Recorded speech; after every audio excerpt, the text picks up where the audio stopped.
எல்லோருக்கும் வணக்கம். எல்லோரையும் வேர்ல்ட்ஸ் பெஸ்ட் தமிழ் சேனலுக்கு வரவேற்கிறோம். இந்த காணொளியில் நாம் பார்க்கவிருப்பது தினசரி நடப்பு நிகழ்வுகள் 18 மார்ச் 2024 மற்றும் 19 மார்ச் 2024 ஆகிய 2 தினங்களுக்குரிய தினசரி நடப்பு நிகழ்வுகள். இதுவரைக்கும் நம்ம வேர்ல்ட்ஸ் பெஸ்ட் தமிழ் சேனலை சப்ஸ்கிரைப் பண்ணாத புதிய நண்பர்களாக இருந்தீங்கன்னா சப்ஸ்கிரைப் பண்ணிட்டு காணொளிகளை பாருங்கள். முதல் கேள்வி, இந்திய அமெரிக்கா படைகள் இடையேயான கூட்டு பேரிடர் நிவாரண பயிற்சியின் பெயர் என்ன? இதுக்கு சரியான விடை ஆப்ஷன் ஏ, டைகர் ட்ரையம் 24.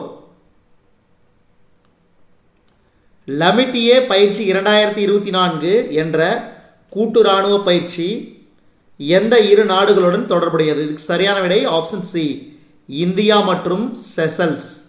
இந்தியா மற்றும் செசல்ஸ். தேர்தல் ஆணையத்தின் அதாவது தேசிய மாற்றுத்திறனாளிகள் அடையாளமாக தேர்வு செய்யப்பட்டவர் யார்? சீத்தல் தேவி. சீத்தல் தேவி. இந்திய கடற்படையின் நௌசேனா பவன் தலைமையகத்தை திறந்து வைத்தவர் யார்? இந்திய கடற்படையின் நௌசேனா பவன் தலைமையகத்தை திறந்து வைத்தவர் ராஜ்நாத் சிங்.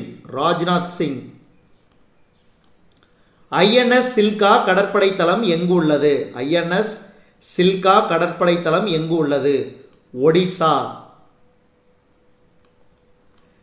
இந்தியா இத்தாலி கூட்டு பாதுகாப்பு குழுவின் 10வது கூட்டம் எங்கு நடைபெற்றது? புதுதில்லி. புதுதில்லி. தேசிய பட்டியலின ஆணையத்தின் புதிய தலைவராக பொறுப்பேற்றவர் யார்? தேசிய பட்டியலின ஆணையத்தின் புதிய தலைவராக பொறுப்பேற்றவர் கிஷோர் மக்வானா. கிஷோர் மக்வானா. குஜராத் மாநிலம் ராஜ்கோட்டில் சாகர் பரிக்கிரமா திட்டம் குறித்த புத்தகம் மற்றும் வீடியோவை வெளியிட்டவர் யார்? குஜராத் மாநிலம் ராஜ்கோட்டில் சாகர் பரிக்கிரமா திட்டம் குறித்த புத்தகம் மற்றும் வீடியோவை வெளியிட்டவர் பர்ஷோத்தம் ரூபாலா. Option A. அஞ்சல் துறையில் பணிபுரியும் 2.56 லட்சம் கிராம் அஞ்சல் சேவகர்களுக்கான நிதி மேம்பாட்டு திட்டத்தை தொடங்கி வைத்தவர் யார்? அஸ்வினி வைஷ்ணவ். அஸ்வினி வைஷ்ணவ். பிரசார் பாரதி செய்திகளின் ஒளிபரப்பு காட்சிகளை பகிர்ந்து கொள்வதற்கான PPSHABD சேவையை தொடங்கி வைத்தவர் யார்? அனுராக் தாக்கூர். அனுராக் தாக்கூர்.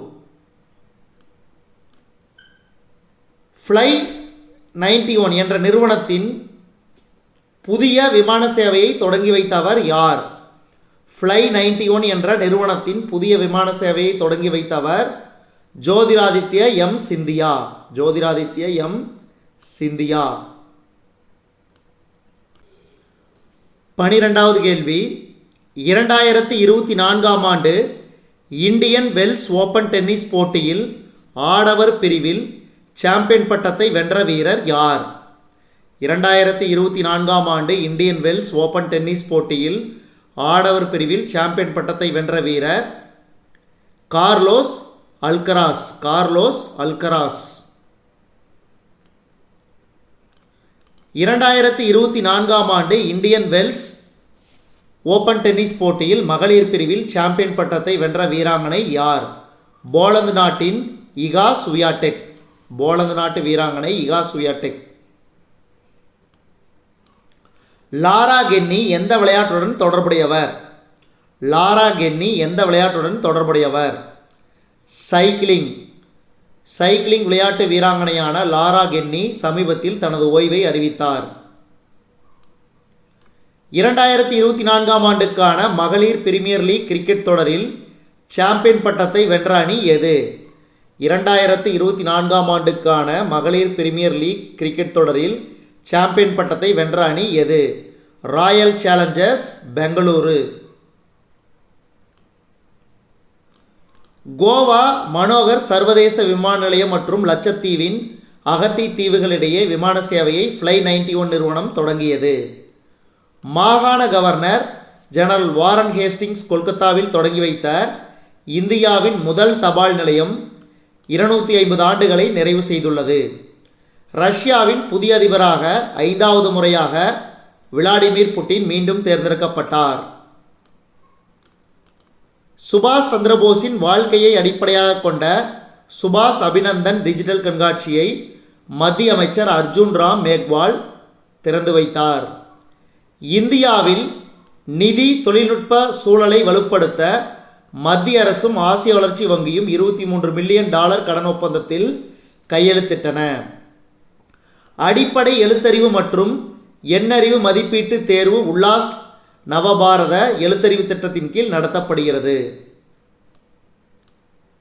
நீர்வழி படுவோம் என்ற தமிழ் நாவலுக்காக 2023ஆம் ஆண்டின் சாகித்ய அகாடமி விருதை எழுத்தாளர் ராஜசேகரன் அவர்கள் பெற்றார். அச்சிறுப்பாக்கம் அடுத்த வேற்றம்பாக்கம் கிராமத்தில் 7ஆம் நூற்றாண்டைச் சேர்ந்த தாய் தெய்வ வழிபாட்டு கற்சிலை கண்டெடுக்கப்பட்டது.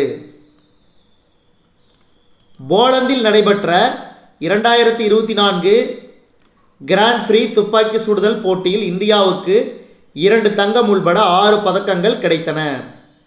சென்னை மியூசிக் அகாடமி சார்பில் அளிக்கப்படும் சங்கீத கலாநிதி விருதுக்கு கர்நாடக இசைப்பாடகர் TM கிருஷ்ணா தேர்வு செய்யப்பட்டார். இஸ்ரோ ராக்கெட்டுகளை கொண்டு செல்ல பயன்படும் அதிநவீன வாகனம் அரக்கோணத்திலிருந்து மகேந்திரகிரிக்கு அனுப்பப்பட்டது. ஜார்க்கண்ட் மாநிலம் கர்சவான் மாவட்டம் பதம்பூரில் பழங்குடியின கலாச்சாரம் மற்றும் பாரம்பரியத்தை மேம்படுத்துவதற்கான மையத்தை நிறுவுவதற்கு ரூபாய் 10 கோடி மதிப்பிலான திட்டத்திற்கு மத்திய அமைச்சர் திரு அர்ஜுன் முண்டா காணொலி காட்சி மூலம் அடிக்கல் நாட்டினார். இதுவரைக்கும் நம்ம இந்த காணொலி வாயிலாக பார்த்தது டெய்லி கரண்ட் அஃபேர்ஸ் 18 மார்ச் 2024 மற்றும் 19 மார்ச் 2024 ஆகிய 2 தினங்களுக்குரிய தினசரி நடப்பு நிகழ்வுகள். இந்த காணொலி உங்களுக்கு பிடிச்சிருந்துச்சுன்னா லைக் பண்ணுங்கள், கமெண்ட் பண்ணுங்கள், மறக்காமல் இந்த காணொலியை உங்கள் நண்பர்களுக்கும் மற்றவர்களுக்கு ஷேர் பண்ணுங்கள். மேலும் புதிய காணொலிகளுக்கு நம்ம வேர்ல்ட்ஸ் பெஸ்ட் தமிழ் சேனலோடு இணைந்திருங்கள். தொடர்ந்து நம்ம வேர்ல்ட்ஸ் பெஸ்ட் தமிழ் சேனலுக்கு சப்போர்ட் பண்ணுங்கள். நன்றி.